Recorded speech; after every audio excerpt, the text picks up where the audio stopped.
Welcome, everyone. Thank you for spending your, what night is tonight? Is it a Monday night? Is that what day of the week is? So thank you for spending your Monday night with us. I hope you learned something and you maybe can have a new topic of conversation the next time you gather with your friends and the next time you make a decision about how you want to spend your time. So yes, my parents are here. I'm here visiting them. And I honestly, we all say this as offspring, right? We wouldn't be here without them. That is a literal truth. But I also want to say that they have my entire life given me the courage to discover and explore and the freedom to be who I am, even if it's different than others. And also, they've inspired me to make sure that I'm always fighting for equity, and in my case, health equity for all people. And so my parents have been my inspiration my entire lifetime. And so I'm just very grateful to have you here.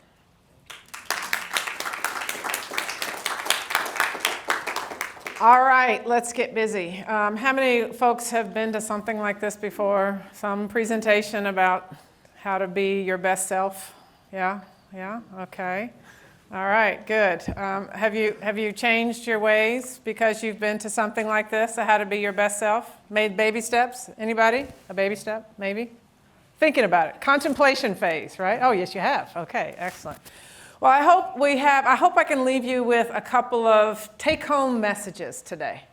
And they won't apply to everyone, but they may apply to someone. I'll have to tell you, my take-home messages apply to me every day. I have to go through this list of my take-home messages of how do I honor myself every day. You have to work on it on a daily basis. So even if you're accomplished, I hope there's still something you can take away. All right, I'm going to talk to you about the big R word, research. Right? Research. Anybody ever participated in a research study before? Raise your hand. Research? You have. Oh, 1, 2, 3 people, 4, 5, 6, 7. All right, good. We need to get that number up to about, how many people are in here? So about 100. We could get that number up to 100. But I'm going to talk about why it's so important and what we've learned because of that R word. All right, thank you. I'm going to return to what's going on here later. So I'm going to talk to you about exercise. That's what I've studied. I've studied exercise since I was this big. I was an adult when I started that, but I've been studying exercise for maybe 25 years. What do I study about exercise? It's all about brain health. I feel very convicted that exercise needs to be part of our everyday experience in the way that we make sure that we get our breakfast and our lunch and our dinner, right? We get hungry, we eat. There's got to be some way to include movement of the body. It has to be as important as eating and sleeping. And so I've approached all of my work with that as a guiding light. So we're going to talk about exercise and other lifestyle activities that we might do. Lifestyle is a complex thing. We each have our own activities that make up our own lifestyle. Lifestyle is nice because you can choose to focus on some things and not be so great at another. And that's all okay. That's why I like it. It can be tailored for everyone. All right. Who funds my work? These folks. It's all government, NIAH, and the Alzheimer's Association. So the R word's going to come up a lot. All of my research and everything that I'm going to tell you is because of this research and people participating in this research. All right, so this is what I'm going to tell you. We're going to talk about these things. Well, that physical activity, that sometimes we want to talk about it, sometimes we don't. But we know that it is gaining momentum as a potential therapy to protect brain health. All right, you think, well, that's crazy. It doesn't involve a medicine. But this is now a science. Exercise has been included in science as a potential way to protect the brain, your cognition from declining with age. Anybody know that all of us, cognition declines with age? Did anybody not know that? If you're human, it will happen. It happens to all of us, at varying degrees. and at varying rates, but it happens to all of us. So we're all thinking about how can we protect cognition from declining. We're going to talk about what evidence do we know that that exercise might be medicine for the brain. The camera's right in front of my view back there, so I'm going to have to back up just a little bit. What other components of lifestyle could be helpful to build your resilience? You're familiar with that resilience? And I know we all know that word, but resilient, the way I use it is building resilience is building your protection against cognitive decline. The more resilient you are, the more resistance you have to cognitive decline. So resilience is an important word with aging. We all want to build our resilience so that we're stronger longer. Okay. And then what does science tell us so far about what we can do to build this cognitive resilience? What can you do today, starting tomorrow? You can take a break after this meeting, but tomorrow morning you wake up and you say, I'm going to start this. That's where we're going to leave. Okay.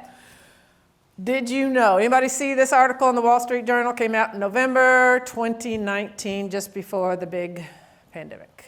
Yes? Anybody see it? It's okay if you didn't, but you can always look it up. You can Google Wall Street Journal, what science tells us about preventing dementia.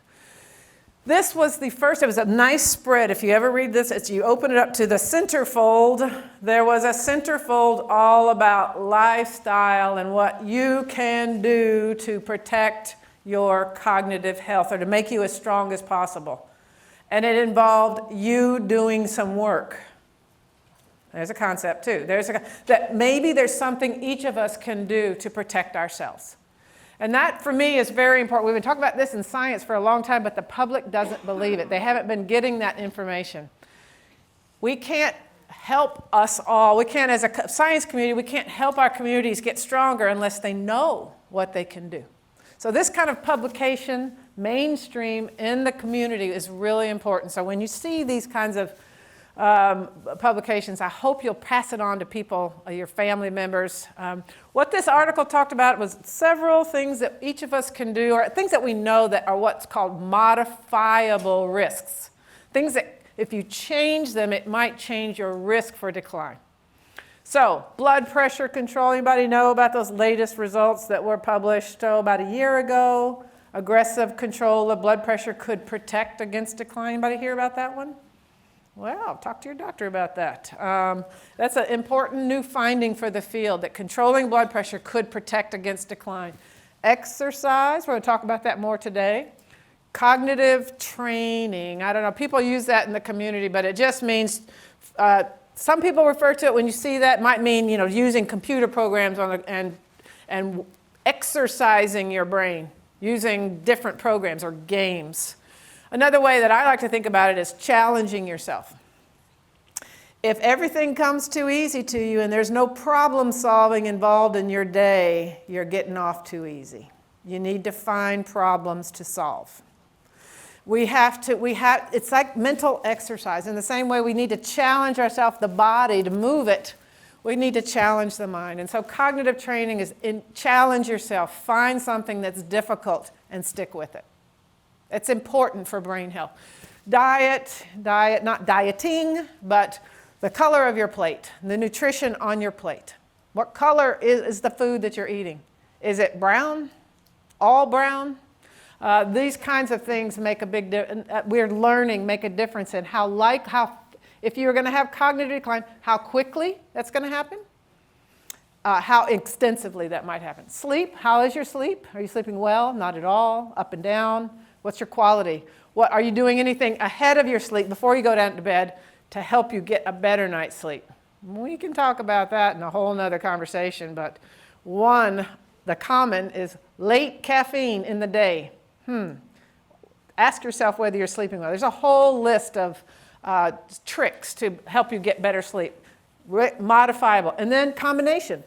Better diet, and therefore I'm sleeping better. I'm exercising, so I eat better. I'm challenging my mind, and I'm sleeping better, and therefore my risk is lower. So these are all strategies that we're all studying, but also it's got nice, great new promise that it might be protective or medicine against brain health. Yes, ma'am? Are those in order of importance? No. Good question. Excellent question. Are they in order of importance? No. Maybe. I don't know. We don't know. We just know that they all are important so far. That's a very good question. So you're going to do the blood pressure control first, right? And you're going to do the combination last, right? Yeah, no, I think it's any order. And what I like about this is you pick and choose what you can do. I think if any of these changes that we're going to make are going to work, we have to meet you where you are. You have to start where you are and make changes where you are. Little steps. And I think that's what the point of this article is. Decide where you want to go and start making small changes, one at a time.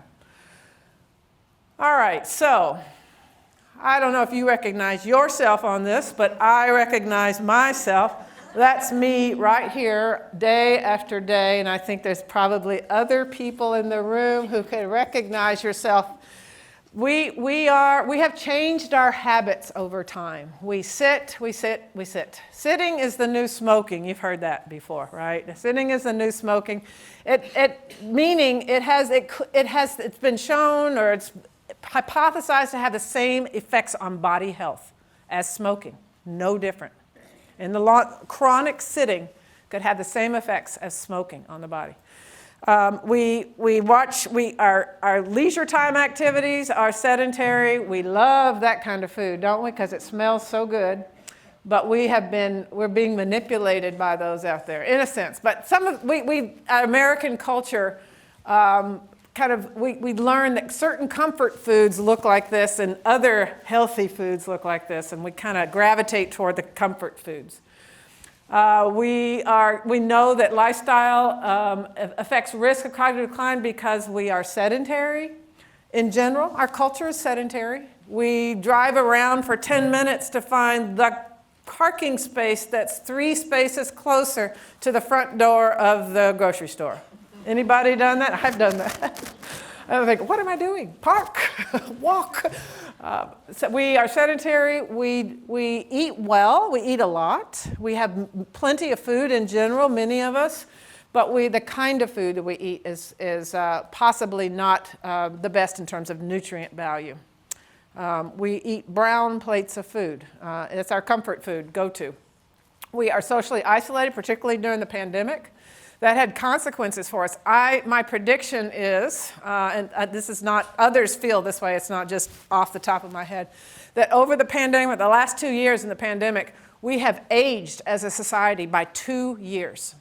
No, not 2 years, but our aging time frame has been double, 2 extra years because of the social isolation. We've had accelerated aging because of the isolation. I don't know if you believe that. Time will tell as we continue to study people, but social isolation is key. People who live alone and are isolated are at higher risk for decline. It's important to stay connected. Come to events like this. Talk to your neighbor. Reach out. We've learned that's really important. And cognitive stimulation, watching passive interface with your world at all times doesn't give you the challenge that you need. And so this is our culture, right? This is where we are in large parts right now. We know that chronic exposure to these things has consequences for our bodies. When we have chronic exposure to these things, it has consequences for our bodies. It cannot help but affect the brain. Somehow, some people think that there's a wall between that disconnects the body, the lower part from the upper part, and what I do down here has nothing to do with what goes on up there. They're connected, folks. They're connected. So anything that we do to protect and help the body will help and protect the brain. You hurt the body, you will hurt the brain. You just cannot disentangle those two. And that's what all of this lifestyle science business is about. How can we make a change toward health? All right, here we are. We've changed what we do and how we spend our occupational time. In 1960, this is just a measure on this axis here. It's a measure of how active you are. So high on this scale means lots more activity, moving around all day long. In the early 1960s, we were moving around a lot more in our jobs. Look at where we are. That's 2010. That's very old. I think 2022 is like, and after the pandemic, it's about right here. It's about right here. It's not going in the right direction. We haven't gotten better. Actually, we've gotten, with virtual meetings, when we don't now have to travel between meetings, we are in a worse spot. So not only has our work life changed, our play life has changed also, right? This was a real picture. If you've seen this, this was a real picture. I've seen people walking their dog holding the leash outside the car. And then we spend so much time on our phones doing whatever it is we do. We watch movies. It feels we're tired. We just want to relax. And our idea of relaxing is being still. But I would argue that relaxing comes not with being still, but moving your body and resting your mind. So it's just a different way to think about it, and you kind of have to try it on for size to see if it works. Right now, you probably wouldn't believe me if I said it, but if you tried it, we're going to talk a little bit more about that in a minute. All right, exercise. Let's start with exercise. One of my favorite topics. We know, let's just look at the top part so far. Top part, we know, science has told us that exercise, and I'm talking about physical exercise, reduces stress and improves your mood. Anybody had that experience? You've exercised, and I'm talking, I'm not talking going to the gym with a trainer. I'm talking walking on the road. Maybe not on the road. That's kind of stressful. But walking on a sidewalk and doing it at a brisk pace, or even just clearing your mind. Has that reduced stress, improved mood? Everybody's had that experience. Okay, good. We know that, and science has shown that as well. Stress hormones change. Chemicals related to change in mood have changed in response to exercise. We know that exercise improves heart function, both the heart itself, but also the vessels, scientifically shown. We know that it changes cholesterol, so the health of the vessels as well. We know that it reduces your risk of developing type 2 diabetes. Lots of type 2 diabetes research that has shown you that exercise is equal to, if not more potent than diabetes-reducing medications. But it's harder, right? Because it's not a pill. It takes a little bit more work. Exercise reduces obesity, and obesity has its own consequences. Well, in the last 30 years, since early 1990, wow, I'm off by a century. And we've learned that exercise not only affects the body, but it affects the brain. What a concept. Exercise, no medicine. You exercise and it can protect your brain? What? That just was a mind-blowing concept for a lot of people. And still in 2022, when I get up here in my science talks and I talk about exercise, I'll get people come up at the beginning, at the end of the session, they'll say, that just sounds too simple. I don't believe it. And they'll walk off. I don't know quite how to even respond to a comment like that. But yes, the science is telling us that it can affect brain health. All right, I always show this, a very old study, and I have to explain it in a minute, but hopefully it will impress upon you something, an important point. What I'm showing you here is the results of a scientific study involving research participants. That means people like yourselves, research participants, who said, I'll do that, I'll help. And what they did is these are people who, oops, I knew that was going to happen. These are people who, sorry, I've taking a shortcut there. Positive exercise effects on the brain in cognitively normal older adults. Let me tell you about this. This is a study where 150 people, I didn't give you many details there, 150 people, older adults volunteered to participate in an exercise study. And the exercise was either really intense exercise or more stretching, balance kind of thing. And they were all cognitively normal people, 150 people. 6 months. They had trainers. One group did the stretching balance, one group did the aerobic. What they found in this study is that this is a brain. First of all, these are pictures of brains. And so these are 3 different sides of the brain. This is the underside. So if you're looking at the underside of my head and looking back this way, this is the underside of a brain. This is the top, and this is the side. So it's 3 different angles of a brain. And this is like, think of this as an average brain.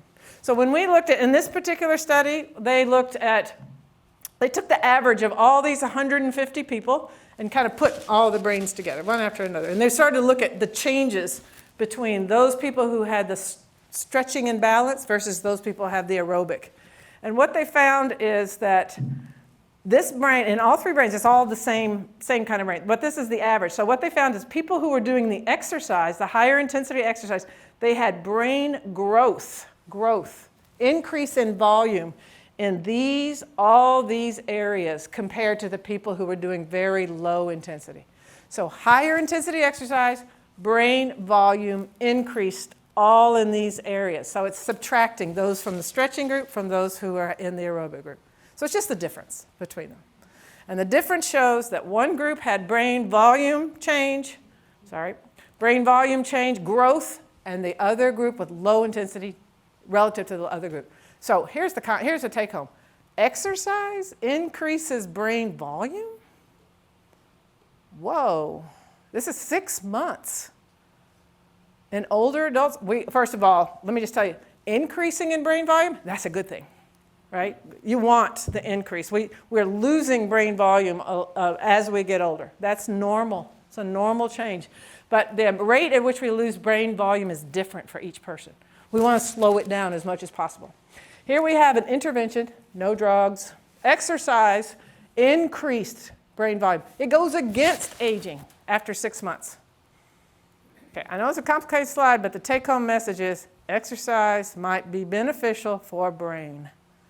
Protect against decline. All right, we'll try to keep that not so crazy. Okay, study number, yes, sir. I was going to ask a question on that last slide. When you said the exercise, is that endurance or is that strength training? And then if you increase the brain size, how does that manifest itself in better living for the individual? Oh, good question. So is that resistance or endurance? Question one. This was more endurance, higher intensity aerobic style exercise. So these people were exercising on treadmills predominantly or brisk walking. That was the group showing the benefit. And the people doing the other group was more just very, very low activity. Okay? So it's more intense, more challenging, more work. So that was the exercise. And then your second question was, say that one more time. How does the increase in brain size? Oh, translate, real life, yes. So in this study, they showed improvement in in the certain types of cognitive abilities. Your ability to pay attention, focus, multitask, plan, organize. The people in the higher intensity exercise got better in all those skills using paper and pencil test. Do I know if a person, does John, who was in the higher exercise group, does John notice a difference? I don't know the answer to that one. We just know statistically, as a summary, as a group, the aerobic group got better and they had more volume increase, or another way you could say less volume loss. You look at it either way. Does that answer your question? Does it affect their quality of life? They didn't report on that, so I don't know. How many minutes are required? Oh, big question. Everybody wants to know how much you have to do. How little can you get away with, right? How much do you have to do? All right? You're going to have to stay tuned for that. I'm going to give it to you. Okay. Yes, ma'am. I'm kind of along that last question. The volume is just size, right? Or weight, Yes. but it doesn't talk to specific parts. We don't know which part of the brain is working better. I mean, you say that some people are being more. You guys are sharp. You guys are so sharp. So that was a good question. So I'm showing you here where in the brain those volume changes were noticed. These are all in the frontal part of the brain. The frontal part of the brain is really vulnerable to changes in aging. As we get older, this part of the brain is very vulnerable to not working at best capacity for many reasons. But we're not going to go into that now. But those executive, those planning, organizing, paying attention, those tasks that I told you about, guess what part of the brain plays a big, you got it. That's right. Yes, sir. Well, I'm glad you're here because you can confirm this. A majority of the research that I've studied about density and Alzheimer's has shown that people who have passed on by Alzheimer's have a much smaller brain compared to those that have not. Yeah. Is that Is that true? Well, yeah, if I were to show you a picture of someone with Alzheimer's disease versus someone who's cognitively normal, you wouldn't even I wouldn't have to tell you which is which. It would be so clear. There is significant volume loss with Alzheimer's disease, and in the late stages of Alzheimer's disease, it is quite severe, the volume loss. So there's atrophy or shrinkage. Yeah, so hanging on to that volume is a good thing. Yes, ma'am. Question, what is a normal older adult? What's a normal older what? Cognitive older. Normal. No, you think normal older adult. Yeah. What are you talking about normal? So what changes do you expect normally as you get older? What are you calling what age? Oh, well, that's a good question. What constitutes a cognitively normal older adult? Okay, so yeah, that's a good question. So cognitively normal older adults, the ones that were recruited for this study, likely they had a test at the beginning before they went into the study, and based on their scores on the test, they did not have dementia. No dementia. They're still fully functional. They're doing their activities at home. They're still able to do their work in the community. They don't have dementia. So that's, for this study way back in 2006, for me, that's a long time ago. That's probably how they were defining normal. Now we have much more sensitive ways to do that. But I'll predict that that's what they were doing back then. So does this also, when we're exercising and our brain is volume, does it work and really help other forms of dementia? You know, I have a Yes. I'll give you a definitive answer on that one. That's just my opinion. So we're studying that. Based on the work and the brain changes that we see with exercise, I do want to go on, but let me just answer that quickly, and then maybe we can go on. We'll go back to questions. Is that okay? So hang on to you. Write them down if you're forgetting. But a lot of our studies, we recruit people into the study who have mild memory problems, and some of them are due to Alzheimer's disease, and some of them are due to heart problems, but they still all get to come into the exercise study. Both kinds of people benefit. So I'm going to say, that's why I'm saying yes, it's likely benefiting multiple kinds. I'm not saying it's going to affect all kinds of dementia, like a dementia due to alcohol, probably not, but I don't know. I haven't really studied that, so I don't know. Okay, is that okay? We go forward and we'll come back. 2 steps forward, 1 step back.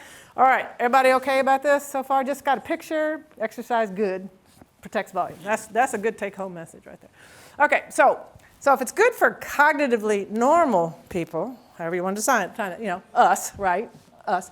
So if it's good for cognitively normal people, my question as a scientist is, what about those people who really are at high risk for decline? Those folks who really need some protection. What about them? Is it good for them? So we designed a big study. It was national. Was it in Texas? It was in Texas. It was in Houston. Houston. No, it was Dallas. It was Dallas. There was a site in Dallas. So some people in Dallas participated in X-ray, but it was a large national study. We had 13 sites. We've just finished it. It just hit the news a few weeks ago. I'm going to tell you what we found. But what we're trying to do is test whether exercise, regular exercise, could protect cognitive function. Is that okay if I say that? Cognitive function, cognition, memory, thinking, cognition. Could protect cognitive function, cognition from declining. In these people who have a memory problem and therefore they're at higher risk for dementia. Those people we need to get busy for prevention for these individuals. So that was the goal of the study. Can exercise protect from continued decline in people who have a memory impairment? So that's what we did. We had a national trial, 300 older adults with what's called mild cognitive impairment. Everybody heard of mild cognitive impairment? Sometimes it's MCI. Yeah, it's halfway. It's not normal. It's not cognitively normal. It's not dementia. It's on the pathway between cognitively normal and dementia. But these people still do what you and I do. They still drive. They get from point A to point B. They just have a difficult time doing it. They're exhausted at the end of the day. But they still do it. So they're still functional. They're still in our communities. So we had these people, and we had a study where there was 18 months, they went into the study. They volunteers like yourselves, went into study. They were assigned to either aerobic or a stretching and balance group. They had trainers. They went to a YMCA. They had to exercise 4 times a week for 30 to 40 minutes. And you're thinking, whoa, that's a lot of time, right? Well, how much time do you spend sleeping? Do I need to continue? All right, so that's a lot of time. 30 to 40 minutes, and at the aerobic group, they had to exercise at huffing, puffing, heart rate going, sweating, flush, like that. At that level. We had to get, not at day 1, we got them there at about after 6 to 8 weeks. Very gradual, because all of our people were sedentary when they went into the study. Sedentary. We needed people who had room for improvement, right? If you're already taking your medicine, do you take more? Probably not. I hope not. So we needed people who were not exercising, so they were sedentary. So think about this. These people have mild cognitive impairment. We're asking them to exercise 4 times a week, 30 to 40 minutes at a Y. They have to leave home. They have to go work with a trainer, and they were sedentary. Are you going to volunteer for that? Yeah, usually the family members volunteered the person. That's right. And then they loved it. Once the participant got in, they loved it. That's what happens in research. You love it once you're in there. You get a lot of good care. So either you were in the aerobic group or a stretching, balance, range of motion. Everything was the same. You had to go to the YMCA, you got trainers, you got all the same attention, everything. Just the difference was how hard your heartbeat was beating. Heart was beating, okay? 12 months is when they got a trainer supervised, and then they graduate to unsupervised. They had to do it on their own. Which do you think is the harder part for us in running the study as a scientist? The first 12 months or the second 6 months? You betcha. The second 6 months. I'm not having my trainer, I'm not going. We got this over and over. Our participants just really fell in love with their trainers for reasons you can imagine. All right. I want to tell you, we're finished with the study, all 300. It happened during the pandemic. We got through it. It was amazing. That is, to me, is a positive finding no matter what. We got through 300 people through the pandemic. They all kept exercising with MCI. They were sedentary. The list goes on. So together, they completed 31,000 exercise sessions in 12 months in that supervised period. 31,000 people with a memory problem during COVID at a Y with a trainer. So they had to exercise, let's say one more thing, just so you all, full transparency. They exercised, okay, this is like be a test. Okay, they had to exercise, the pointer and the advance as right next to each other, and that's what my moment of disclosure. These 4 times a week, these individuals, they had to exercise twice a week with a trainer and twice a week on their own. We asked for 4 to get 3. If we asked for 3 times, how many times do you think we get? 2 or 1? Yeah, you ask always for more than what you need, and then you get what you need. That's just a rule of thumb, right? That's what we do with our children, right? Okay, and so 2 times with a trainer, 2 times on their own. All right, here's what we found. Okay, take note, jot it down, figure, don't lose this. Increased amount of both groups. Increased amount of any supported exercise, that's the trainer, for 120 to 150 minutes, there's your number, per week for 12 months, it stopped cognitive decline in these people. Stopped it. They did not decline. These people with mild cognitive impairment, we know the natural course of the disease is to decline in cognition. We had a score that were a cognitive measure that we were using that's commonly used. We looked at this measure. It should have declined. It did decline in other people who were not in exert. It did not decline at all in either group. Okay, wow, well that's different than what you told me earlier about high intensity. Okay, we'll talk about that in just a minute. But any exercise, regular, supported, I have these words underlined. It's supported, it's sedentary, and it's regular. It has to be regular. The supported part is this. If you have mild cognitive impairment and you have all these challenges, you can get from point A to point B, but it's more difficult for you to accomplish that in any given day, and you're exhausted, how are you going to prioritize exercise in your day? You can't. The machinery, what part of the brain? The frontal. The machinery that's responsible for, okay, today I'm going to do this first, then this, and this is important to me, so I'm going to squeeze it in here. That's the frontal part of the brain. What part is not, in the early stages of Alzheimer's disease, when you don't have dementia yet, but the disease is still developing, that part of the brain, the frontal, is not working well. So these people cannot do exercise on their own. And if the doctor says, you need to start exercising, I just saw these exit results, you need to start exercising, and sends this person with mild cognitive impairment out into the community, it will fail. It won't work. The person can't do it on their own. They don't have the machinery. Will it work on someone if you can do it? No, I'm going to say no. Based on our results, no, because a person with mild cognitive impairment can't do it on his or her own. They won't. The regular part is important. And if it's not regular, you're not going to get the cumulative benefit over time. And if it's not supported, it will never be regular. It's part of the disease. So you mean, if you can do it unsupported, then you aren't. If you could, but someone with mild cognitive impairment rarely can. Just life gets in the way. This person's trying to keep it together as hard as they can. Yes, ma'am? By supported, you mean like the family? Okay. By support. Oh, you guys are really, you get a check box for that cognitive stimulation for the day. Check, got it. Just go home and eat some kale or something. You get 2 checks. Yeah, so what do you mean by supported? So in our study, it was a trainer. That's not feasible for everyone. But supported means, what's your name? Mike. Mike. Hey, Mike. We're going to do our exercise, right? When are we going this week? We're going to go Monday, Wednesday, Friday, right? You and me. I'm going to come with you. Okay, I'm going to come up and pick you up. I'm going to meet you there, but you're going to be there, right? Right. I'll meet you at 9 o'clock at this Y right up the street, you and me, all right? We're going to have fun, all right? We'll get coffee afterwards or something. And then I meet Mike. I'm supporting him. I'm there with him, or he's supporting me. We're supporting each other. We're there. We hold each other accountable. Where it's not like, when I'm with Mike, I'm talking to Mike about how can we make sure this happens again on Wednesday. It's more intentional support about his exercise, not, hey, Mike, how's the weather? What's going on? But it's more about, how can I support Mike? People with mild cognitive impairment are neglected. They are neglected. They can't keep track of a conversation as fast as the rest of us. They get left behind. They get left out of conversations. And this happens all day long, every day. And so you give this person some support.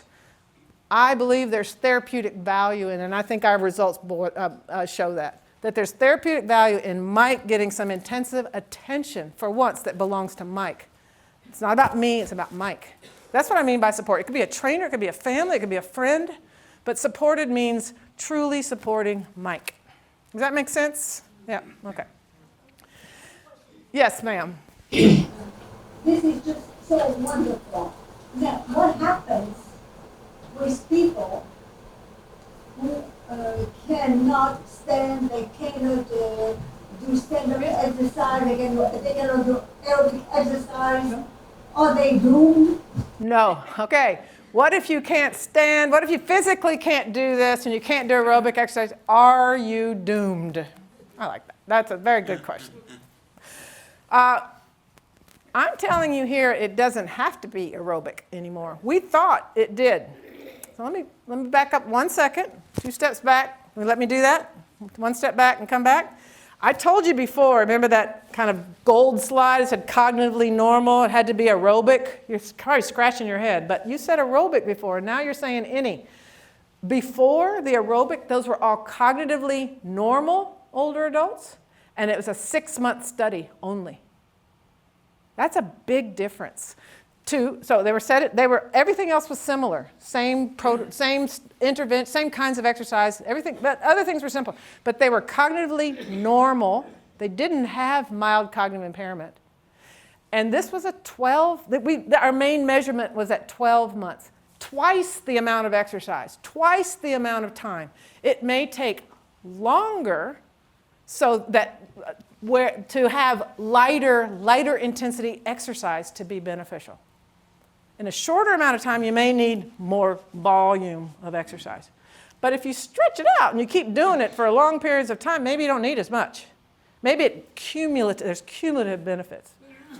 Sir, does that make sense to you? Because you were asking the question about the cognitively normal. That's a good question. I want to follow up with what she was saying. Yes, and it did answer my previous question. Along the same lines, we got people that are, as we get older, we have back problems, we got balance problems. All right, I haven't answered that question. You're right. So that was my back step. Now I'm going to go forward again and answer their second question. So what do you do when you can't exercise? What I was going to ask you was, how about a slow exercise like Tai Chi or yoga? Does that? Yeah. Let me point a critical word here. That's what we're, the results of our study, really, there are two groups. One was high intensity treadmill. The other was stretching, balance. It was a stretching, balance, range of motion. But it was regular, 4 times a week for a year. It was the regular part and getting out of your house and working with someone else, a trainer. So I would say from our results, it says any exercise. Doesn't have to be aerobic. So what do you do if you can't move? What if you have to sit and you can't do anything? So I don't know if I can answer that from our results. I think let me come, we're about to leave the study, so let me just tell you what we're thinking as our science group is thinking. We're evaluating these results, that it's not only any exercise that was beneficial, in addition to being regular, it was the social component that was a key ingredient for the reasons that we talked about a minute ago, the isolation of people who have mild cognitive impairment. The social part, in our study, you can't separate those. The social went with the exercise. So maybe if you can't move, can you move your arms? Is there a silver sneakers class that you can take that you're just sitting in a chair and there's arm movement and you're with people? Based on our findings, that would be my recommendation until we learn otherwise. Okay, I'm okay on these notes? Okay, all right, let's move on then. And I said this, but I think this is an important point. We did this during a pandemic. Life happened, pandemics, hopefully it's not common for us going forward, but it happened. Well, people with mild cognitive impairment, all of us, we have challenges every day, right? We lose people die, we have to go, we have house catastrophes, we have friends that have catastrophes. Things interfere with our lives all the time. They're part of our life, but they introduce themselves to our lives all the time. We had a real life situation of a very difficult challenge for people, a pandemic, and yet regular exercise continued to show protection against decline, even during the most, for us, extremely disturbing challenge. That means it gives me confidence that this recommendation can go forward. Any exercise that's supervised or supported, that's regular, it will weather the storm during other life challenging. So you had hip surgery and you're off of your program for a month. That's okay. Just get back on it when you get ready again. Just get back on it. You're going to be fine. This tells us, some of our people didn't do a thing for 3 months. They couldn't. They're locked at home. And all the gyms are closed. The YMCA trainers are losing their jobs. They couldn't do a thing. Yet we still saw protection because we got them back on it again. So that to me is an important message, is this kind of intervention, it can tolerate some disturbance. Don't ever say, oh, I'm going to have to give up my program because I have to have hip surgery. No, you're just going to do your hip surgery and then you're going to get back to your life again. That's what these results tell me, and I hope that continues to be true as we learn more studies. If you want to learn more, just Google exercise, cognitive decline. You put my name in it. There's there's multiple different takes on it that you can see in the media. But this is a report that we reported at the Alzheimer's conference in San Diego, a few weeks ago. And I'm excited about it because I'm more excited about it that if it was only the high aerobic that worked, well, that's great, and it's kind of what I expected, but it's not really all that accessible to everybody, right? Everybody gonna do high dose exercising? No. Any exercise programs can be developed for anybody, no matter what their disability might be. So I'm much more hopeful that any exercise that's regular over time will have much more consequence for public health in the long run. Yes, sir. Social aspect be also part of that? Yes, and that's why our recommendations when we finish this paper will be we need supported programs in the community. It's got to be supported. Otherwise, the program will fail. It will fail. I've been doing this work for so long now, and when I don't support my people with mild cognitive impairment, guess what they don't do? They don't exercise. They need support. When those 2 times that we give them a trainer twice a week and they're supposed to exercise 2 times by themselves, they never miss their trainer appointment. Guess which ones they miss? The ones by themselves. They need the attention. We all do. We all do. Even if you don't have mild cognitive impairment, we all need support to stay on a healthy exercise plan. That's just part of it. All right, let's move on real quick. How long, when do you want me to, 6:30? Stop it? Okay, I can do that. All right, nobody eats like this, right? So we all eat like that, otherwise you wouldn't be here, and you saw those vegetables outside. Thank you very much for a healthy snack. We have learned in science that diet, a healthy diet, colorful, recognize that color? Let's go look at that other picture again. Oh yeah, that's kind of, well, that's not exactly brown. The sprinkles kind of help you out, don't they? But we all recognize that as it's fine for, today. We have one today. We had donuts this morning. So what? That's fine. Do you have donuts every morning? That's a different story. Donuts are fine. Thanksgiving is fine. It's what you do on a daily basis, day after day. So we've learned in science that healthy diet has lots of these things. You recognize all these? Where do we see this today? A little color is different, but yes, stress, heart, vessels, type 2 diabetes. Okay, we've seen all this. Well, what a surprise. Exercise and diet have common targets in the body and in the brain. So maybe we should be combining those somehow. Like maybe one works better when you have the other. I don't know, that's a concept. Could all be scientists there. I want to share a report from a friend of mine who died a couple years ago. Will always be a dear friend of mine, Martha Claire Morris. She is the creator of the Mind Diet. I don't know, anybody heard of the Mind Diet? It's a Mediterranean-like diet with low salt. It's kind of a revised Mediterranean diet. So it's Mediterranean and the DASH diet combined. She creates the Mind Diet. And so it's rich in vegetables, green leafy, dark green leafies in particular, berries, whole grains, nuts, lower in saturated fats. Of course, we don't know what those are, right? You know what saturated fats are. What she found, what I like, is she just watched people. She watched people over time. She had them record what they eat. She was doing cognitive testing over time.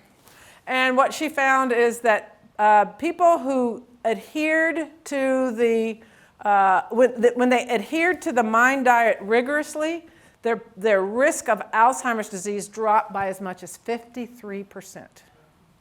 There's been another study that has come up with similar numbers. So it's not just one study, it's been another. The part that I like is, and to those who followed it only moderately, there was a 35% protection. You don't have to do it perfectly. Baby steps, little changes make a difference. And if you want more of a difference, then do more. If you're happy with less of a difference, do less. Do what's going to stick with you. If it's too much, how long are you going to do it? January 1st to March 1st, that's my New Year's resolutions, and then I'm done. That's too much. You've got to find something that's going to be sustainable over time. All right, I like that study. So, question, well, what if you start combining these things? Physical activity, diet, so that's kind of the new contemporary lifestyle research studies. That's where we're going. We're looking at each one of these independently, but now we're saying these are, healthy lifestyle is the standard recommendation by your doctor, right? Or the media, whoever you're reading. So why don't we study it all as a lump? Why do we have to break it all down, dissect the pie? Let's look at, let's let one group do all of these healthy things and another group maybe not so much. Let's see if it's a difference on brain health. What's nice about this combination therapy is that you might be able to start pumping up the dose. If it's just exercise, there may be only so much dose of your medicine you can get.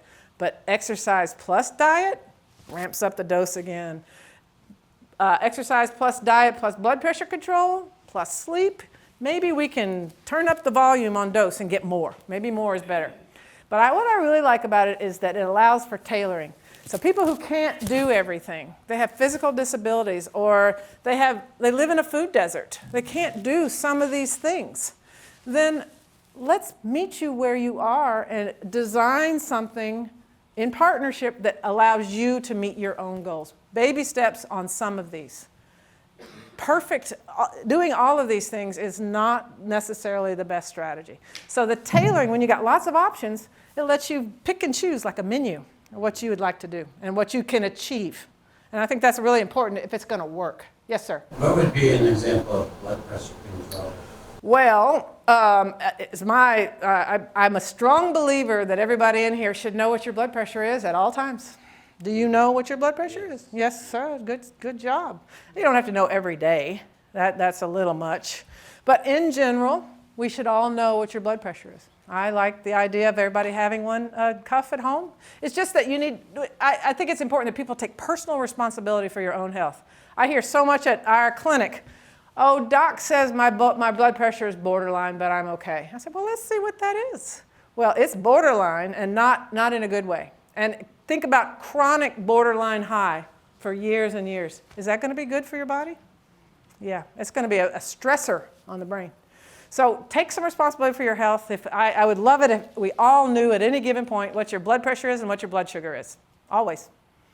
If we had feedback, if you knew what your blood sugar is after that large piece of cheesecake that you just ate, you might change the size of that cheesecake next time. But if it's all under the hood and we don't know what's happening under there, there's no accountability. So just saying, just an idea. Yes, sir. Are there any countries that have a lower case of Alzheimer's than the United States? And if so, why? Are there any countries with a lower incidence prevalence of Alzheimer's disease, and why? There used to be, until the American culture went worldwide. And it really has, it's changed. It used to be very different in certain cultures that had preserved that country's culture. And it has changed. Sudha, you okay with that comment? Okay. It's unfortunate that we have infiltrated other countries with our bad habits. But we have changed the landscape in other countries, unfortunately. Okay, I got to move on or I'm going to get in trouble up here. I just wanted to tell you real quick that there is a multi-domain lifestyle intervention that has been done. It's the finger trial. It's kind of a party conversation for you. You should remember this trial. The finger study was one where they tested whether people who, it was all focused on nutrition, exercise, cognitive training, you already know that, and monitoring your heart. No, what is cognitive training? Well, the one we talked about was on the computer and exercise on the computer, and you're doing different kinds of attention, focus, memory. They had that kind of a task. Are there certain games? Well, yes, there are. I'm not going to say any words out loud because there's only one computer training that's shown any evidence in science, and I'm not a big promoter of companies when I'm giving talks, so I'm not going to say anything. But Anything like doing crossword? anything that's active, I would say that for now. I would say that yes, active. Challenge yourself, regular basis. Get out of your comfort zone. Push yourself. Challenge yourself. That was uncomfortable. It should get a little uncomfortable on a regular basis. All right. So I just wanted to show you that when in that study, it was published, they showed that people who were completed all of these kinds of activities, These kind of activities versus those people who got regular health advice, these people had improved cognition, fewer chronic illnesses, and less decline in their everyday function. This was a 2-year study in 1,260 people aged 60 to 77. This, for me, in my circles of lifestyle, this rocked our world. It's like, whoa, lifestyle, medicine, you start combining those things, it gets better.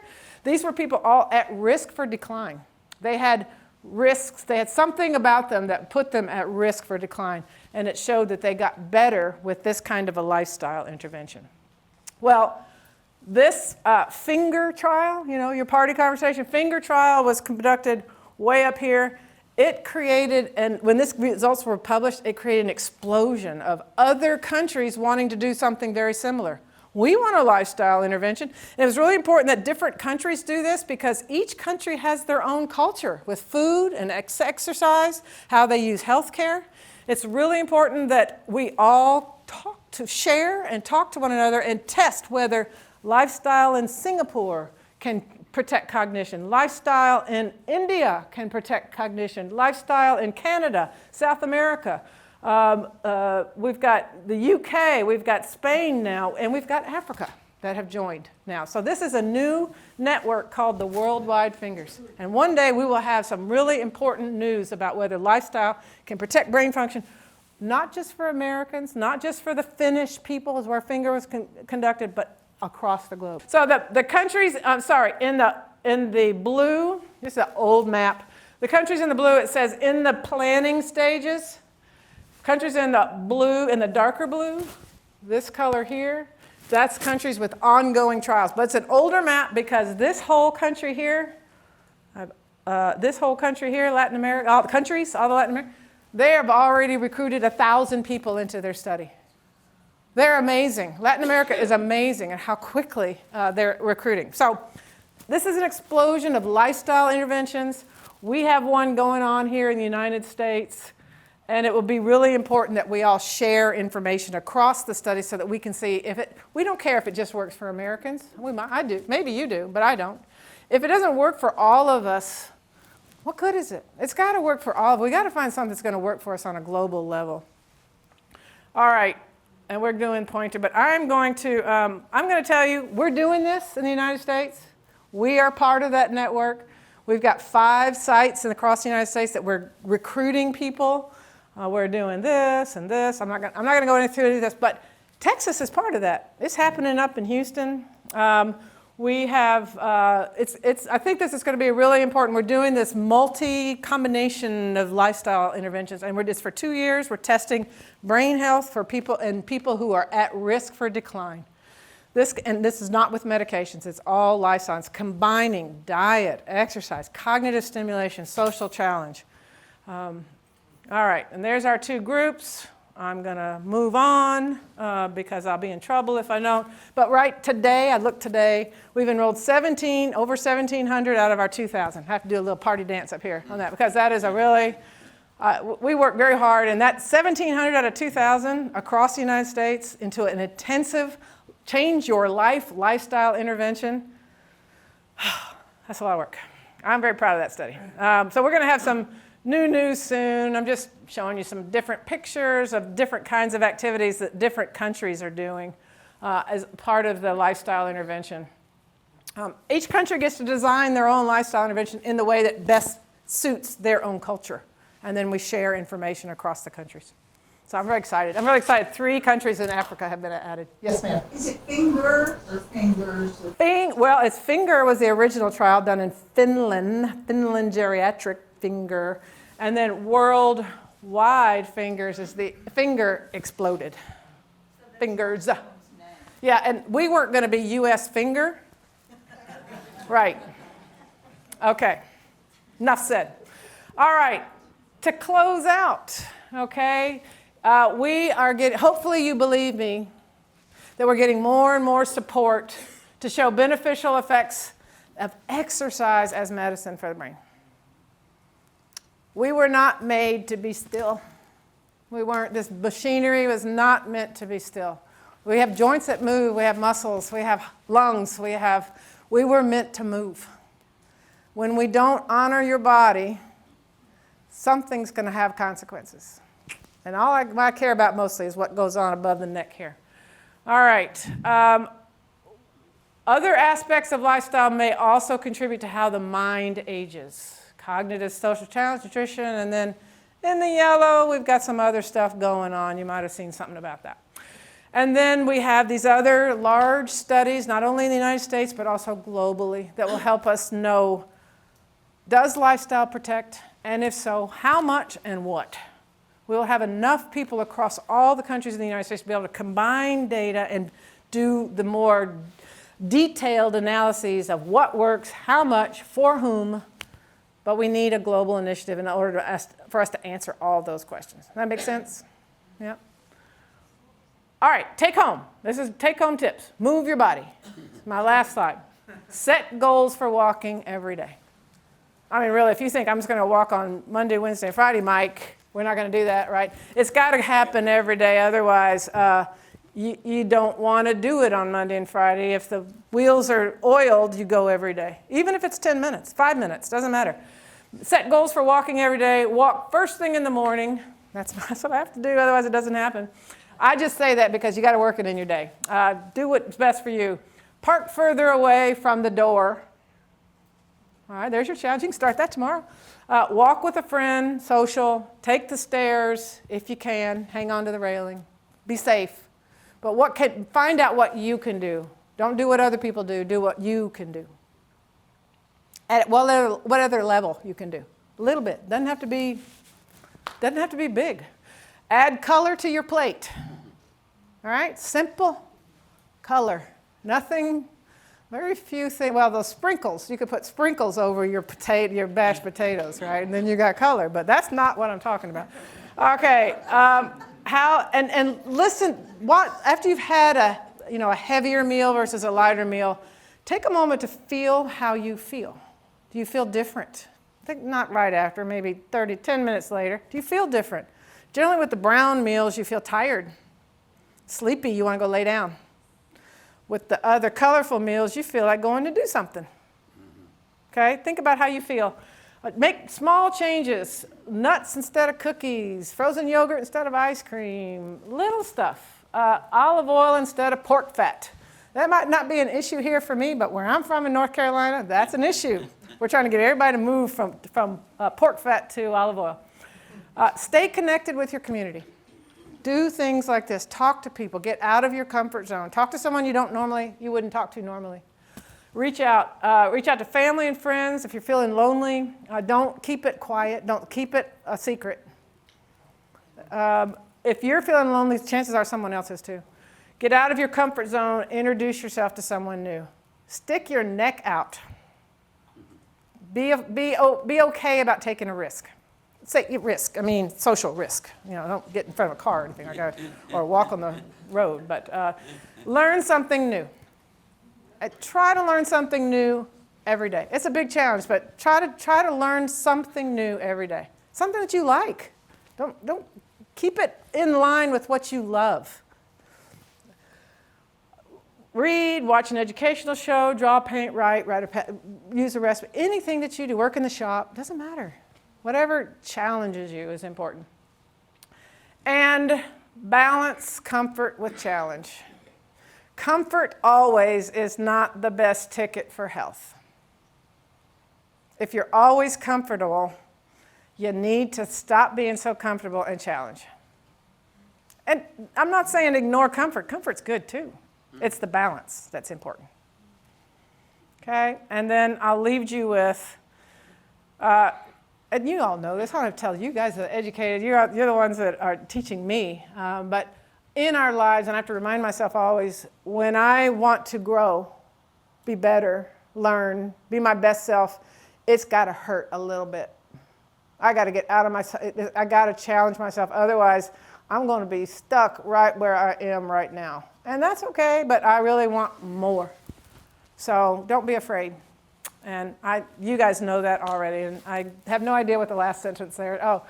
It takes work, that's all. All right, I think I'm finished. That's all my people, to name a few. With the lifestyle changes that you're encouraging us to do, would that keep, or do you this decision tonight? Okay, so if you have, is it okay to answer this question? Okay, so if you have Alzheimer's disease in your family, so it's a genetic, you know it's in your family, what good is all this, right? Is this going to help the lifestyle changes? So genes play a very strong card in the deck. They do. And there are, and so some types of Alzheimer's disease is really more lifestyle. It may be more related to change in an unhealthy lifestyle might be a driving force. When you have genetics may be a driving force. I know that in our studies, we have people in our studies who have Alzheimer's disease in their family, and they still benefit. They show improvement. So my suggestion was, no matter what you know about your genetics, do what you can do to protect. Add your layers of protection, whatever that is for you. So my answer based on my work in the science is yes. Will it stop it? No. Can it delay it? That's our hope. That is the goal. Keep it at bay. Keep it at bay. Long in the distance. And it may, but remember too with genetics, that's a whole other conversation I'm sure Dr. Seshadri has talked about. Just because it's in your family, it's rarely a deterministic gene. It's rarely just because mom has it, you're going to get it, unless it's a certain type of gene. So it's not, a lot of times the media will take, it's in the family, so therefore everybody in the family is going to get it. That is not a true statement. So that's important to make sure that you're knowledgeable about what, and so that you're not. Last Yeah. question, then we let. Yes, ma'am. Do they know what gene it is? We do have a good sense now. We are learning more. We have identified some genes that are more deterministic. There are some genes that put you at higher risk, but they're far from deterministic. I hope you know what I mean. If it's not deterministic, just because you have it doesn't mean you're going to get it. It just means you're a carrier. There are some that are not deterministic that we study all the time, but there are a few. They're rare, very rare, that are deterministic. We even had dialogues on dementia just focused on the genetics.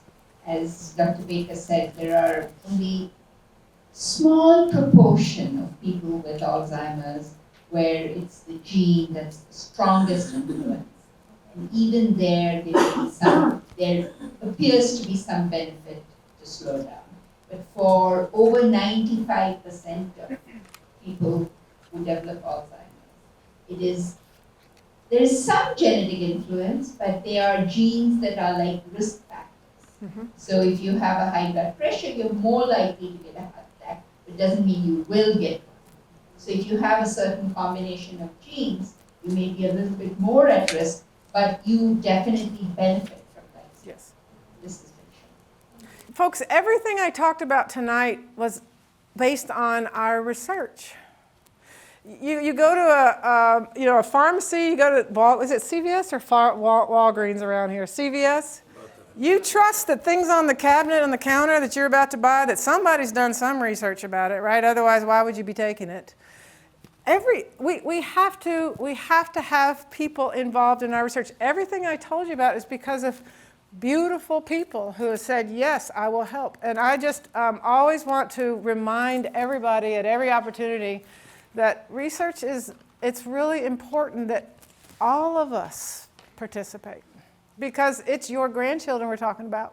It's you, it's your grandchildren, it's your great-grandchildren. If we don't all participate, we're not going to have any answers. And everything I've talked to you about today is because of beautiful, beautiful people who have volunteered and been part of it. So I hope if you're not already involved, I hope you'll be participating in this wonderful research center we have here. Thank you. On that